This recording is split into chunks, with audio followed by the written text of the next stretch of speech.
রাখতেই হচ্ছে সাত সকালে মর্মান্তিক পথ দুর্ঘটনা। বাগডোগরায় পথ দুর্ঘটনায় মৃত এক আমবোঝাই পিকআপ ভ্যানে ধাক্কা লরির।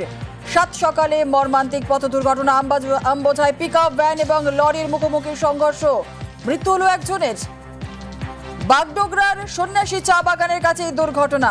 আরো একবার আপনাদের জানাই, বাগডোগরায় পথ দুর্ঘটনায় মৃত এক আমবোঝাই পিকআপ ভ্যানে ধাক্কা লরির।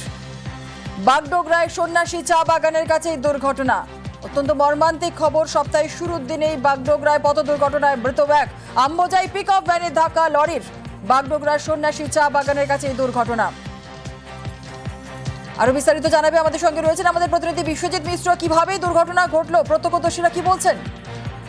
দেখো, সাত সকালেই আমবোঝাই যে পিকআপটি তা কিন্তু শিলিগুড়ির দিকে যাচ্ছিল, অন্যদিকে লরি একটি আসছিল এবং তাতেই কিন্তু নিয়ন্ত্রণ হারিয়ে এই আমবোঝাই গাড়িটির সঙ্গে মুখোমুখি ধাক্কা হয় লরি এবং তাতেই কিন্তু মৃত্যু হয় একজনের।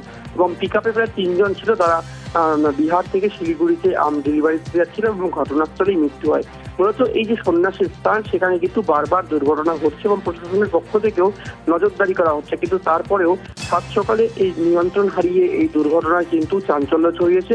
তবে দেখা যায় যে আমের যে লুটুপুটি, তাও কিন্তু স্থানীয় বাসিন্দারা করেন এবং ঘটনাস্থলে যে দুজন জখম অবস্থায় ছিলেন তাদেরকে কিন্তু উত্তরবঙ্গ মেডিকেল কলেজ হাসপাতালে পাঠানো হয়েছে এবং ঘটনার পর যানজট লেগে যায় এশিয়ান হাইওয়েতে এবং তাতে কিন্তু বাগডোগরা পুলিশ ঘটনাস্থলে পৌঁছে এই দুর্ঘটনাগ্রস্ত পিকআপ এবং লরিটিকে কিন্তু উদ্ধার করেছে এবং ঘটনায় যে লরি চালক, ঘাতক লরি চালক, তারা কিন্তু খোঁজ শুরু করেছে বাগডোগরা থানা পুলিশ।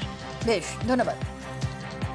ये मोतिहारी से सिलीगुड़ी मंडी में जा रहा था, 3 आदमी थे। ये वो अचानक ट्रक आ गया, हम ब्रेक मारते मारते में घुस गया वो।